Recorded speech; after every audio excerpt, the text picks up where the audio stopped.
Good evening, everyone. Good evening to Your Excellency and to all of the staff here at Government House. Thank you for welcoming us here to the West Lawn of Government House.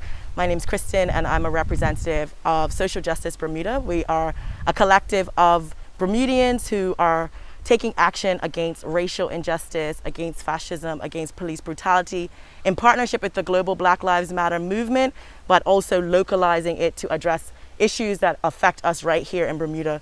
So whilst we do have a very long list of things that we want to address, we have a few urgent items, and the first one was the appointment of the new U.S. Consul General, Leandro Rizzuto Jr., and we felt very strongly that this man who was turned down for an ambassadorship for Barbados because he was deemed unfit for international service, that he should not also be welcome here in Bermuda.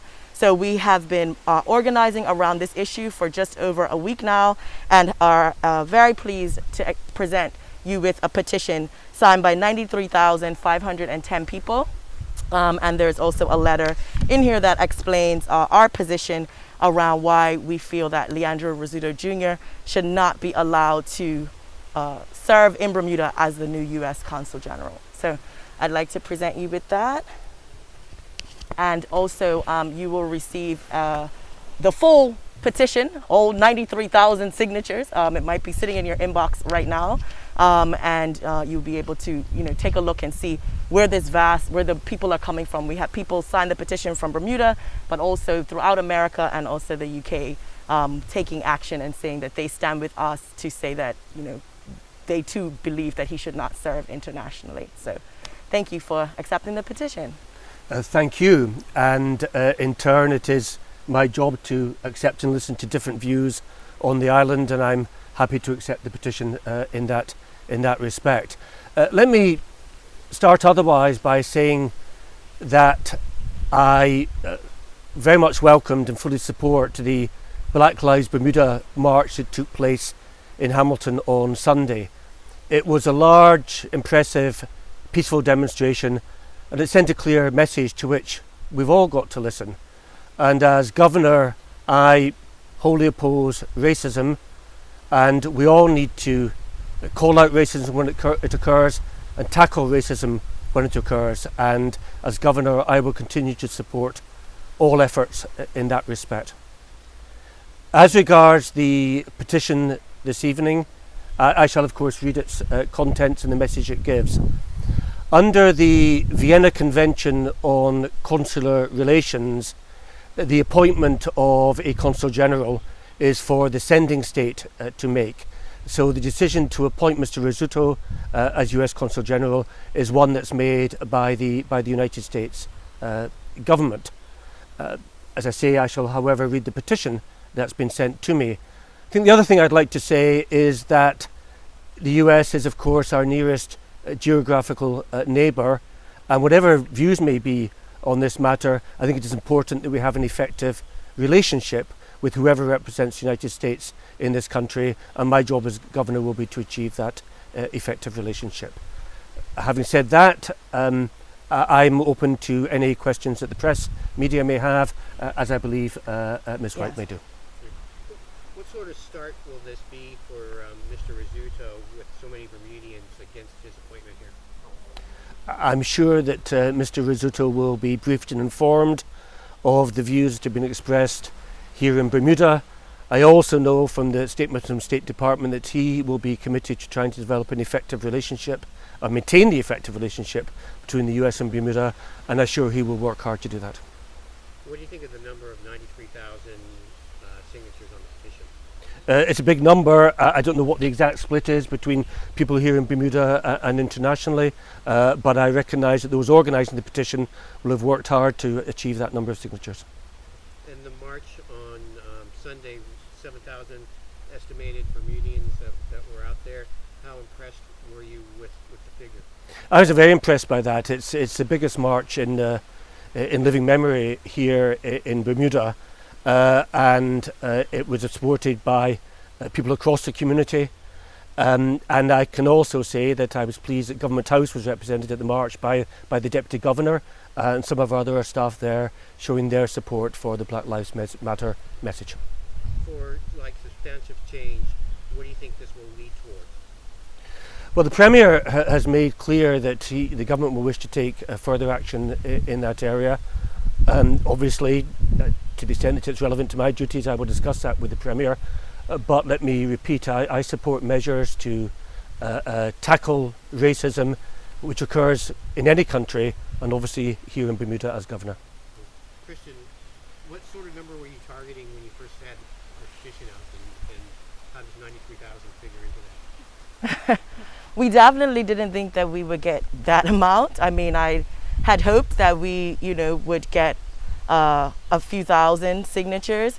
I don't think that we expected the outpouring of support from other people around the world. We got so many messages from, Americans who also said, they don't want him representing their country over here, that they feel that this is that the appointment is wrong because he is not fit for it, and that he is a liar, is a conspiracy theorist, and because of the situation in the States right now with this uprising really targeted against Donald Trump, to say that we will have someone that is one of his surrogates here as the U.S. Consul General is unconscionable to me, and it seemed like it's unconscionable to 93,000 other people as well. So for us, we were very, our team, we were very excited, and people were sort of sending us updates all the time saying like, it's at 50,000, it's at, it was a great feeling. And, looking at the breakdown of Bermudians, we have about as many people that signed from Bermuda that marched. So if you can look at that amount of people and know that, okay, that is a significant percentage of our population, and then the outpouring from around the world as well, I think is something to not ignore, especially considering, as you said, it's the country that sends the person, and then it's the UK that receives the person. So to get signatures from both people in the US and the UK saying that they don't think that this person is fit for service here, I think is something that we can't ignore.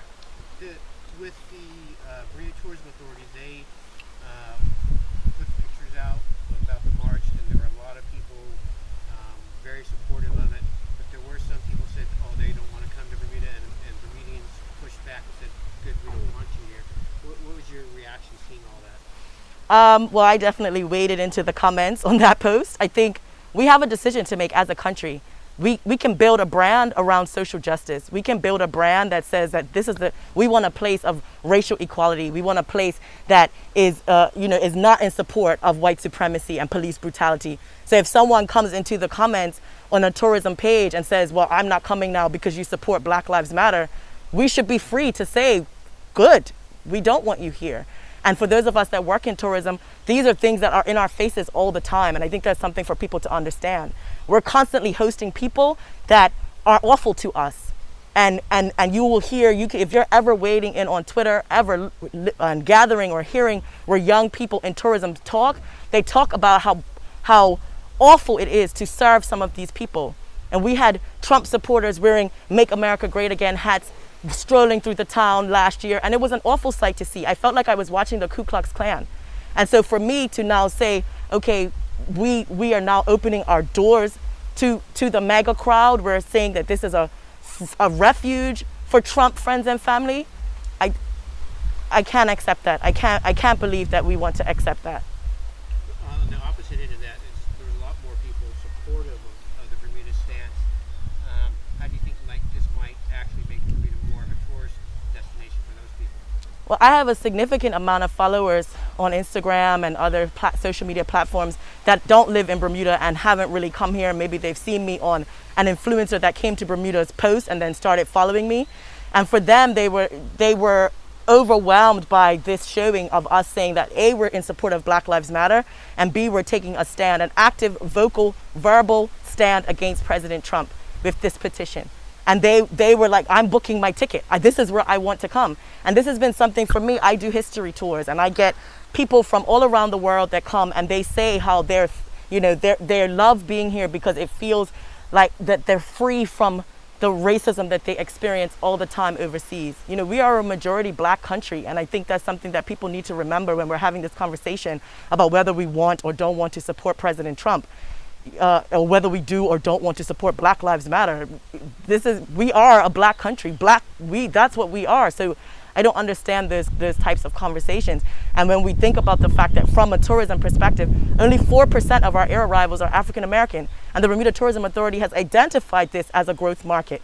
So if on one hand we're saying we want more black people to come, we want them to come and feel safe and embraced, and that this is a place where they can feel free, and the other hand we're saying welcome to this man who is anti-Muslim, who calls Muslims terrorists, who is a liar and is a surrogate for Donald Trump. These two things don't match. They don't make sense. And we can decide, we can choose today that we want to be a refuge for activists. We want to be a refuge for people that are looking to flee fascism. We want to be a respite and a healing place, a soft place for them to land, and not for them to feel that they're just in an extension of America when they get here. Your Excellency, obviously it's going to be a process for you to consider, and we definitely want to encourage more of these types of things. I mean, you don't get a petition with 90,000 signatures every day. How much does that particular document weigh into your overall process of next steps? Well, my job as governor is to listen to different views here on the islands, and I hope I've done throughout my tenure. And I've received petitions on a number of issues and protests on a number of issues. So I'll do the same here as I would always done.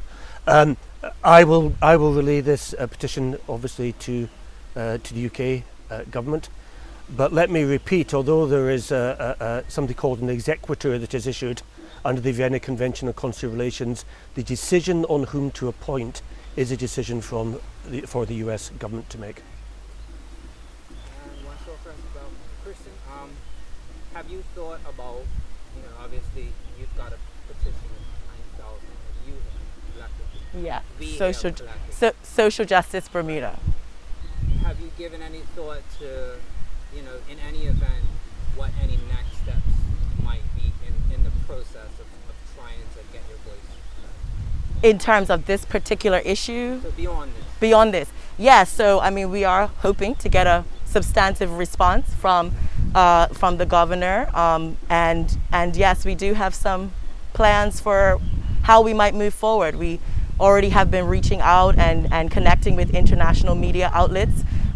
This story has been picked up, and we will spread it even further. We will not stop.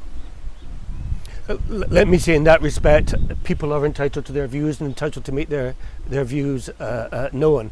But in terms of these sorts of appointments, it is certainly not for me as governor to engage on the different political views of different individuals who are appointed. There will be in political appointments, so there have been political appointments from the US in the past. They may be by Republicans, they may be by Democrats. My job is not to intervene in the domestic political issues of the United States.